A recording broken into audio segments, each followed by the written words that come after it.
I think I appear to be an optimist in what is a relatively pessimistic panel, if not room. So I'll begin by sticking up my finger, and don't take it badly, it's the index finger. The mark you see on my nail is a mark of a person who's just voted. We just had an election in my state, just over. Last year, we had a national election. In Indian elections, roughly 2/3 of eligible voters vote. At the national election, electorate of about 900 million, about 700 million voted. We count the votes in a single day. Nobody disputes the result after it's announced. And if you look, and by the way, from the time we started voting in the modern era, 20% people more vote today than they did decades ago. So the first message that somehow democracy is in trouble globally, worldwide, I'm sorry, I have to differ with it. I mean, right now, we are living well, we are voting well, we are optimistic about the direction of our democracy, and for us, democracy is actually delivered. Senator, you said that, democracy doesn't put food on your table. Actually, in my part of the world, it does. Because it actually, today, because we are a democratic society, we give nutrition support, food support to 800 million people. And for whom that is a matter, of how healthy they are and how full their stomachs are. So the point I want to make is, look, different parts of the world are going through different conversations. Please do not assume that this is some kind of universal phenomenon. It is not. There are parts where it is working well. Maybe there are parts where it's not. And the parts which are not, I think people need to have an honest conversation about why it's not. I would argue that as to an extent as someone dispassionately viewing it, which was your question, there are some problems. A lot of it is an accumulated problem of the model of globalization that we've followed for the last 25, 30 years.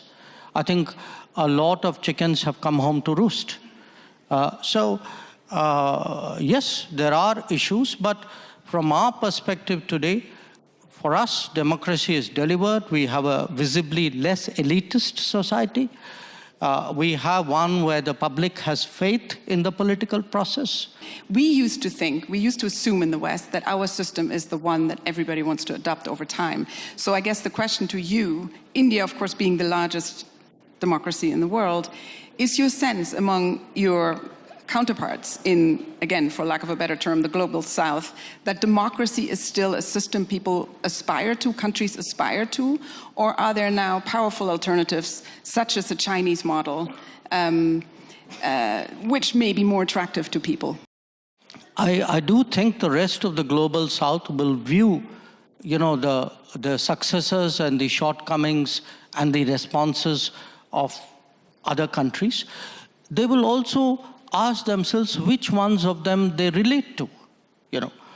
I would argue that in many ways, India, because it's historically been an open society, one very much linked with the world, many countries of the global South are more likely to say the Indian experience is more transposable to their societies than perhaps those of others.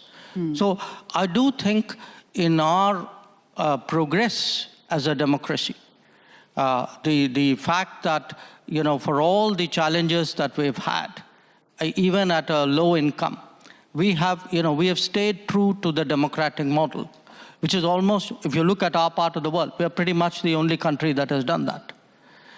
So I think it's something the West should look at, because if you do want democracy eventually to prevail, it's important. The West also embraces successful models outside the West. I would challenge the equation of, liberalism in a kind of an international way with democracy.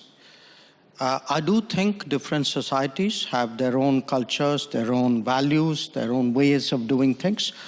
And the idea that there is some kind of universe, one truth and one judgment and one norm, and that should be preached, propagated, evaluated, and judged. I think that is one of the big issues we're having today in politics. And it is done by think tanks, it's done by people who do ratings, it is done by newspapers. So I think there is a reaction in many parts of the world to self-appointed custodians, people who've never fought an election, who are nothing to do with democracy, actually telling the rest of the world what is right and what is wrong in democracy. And I think it is, to me, inevitable that it will be challenged. My second issue, is, look, every country has its mainstream politics. It has its outliers, okay? If I were to look, for example, at how much Europeans, Westerners, reach out to outliers in those societies. If I were to look at what do Western ambassadors do in India, if my ambassadors did a fraction of that, you would all be up in arms. So I think there are double standards here.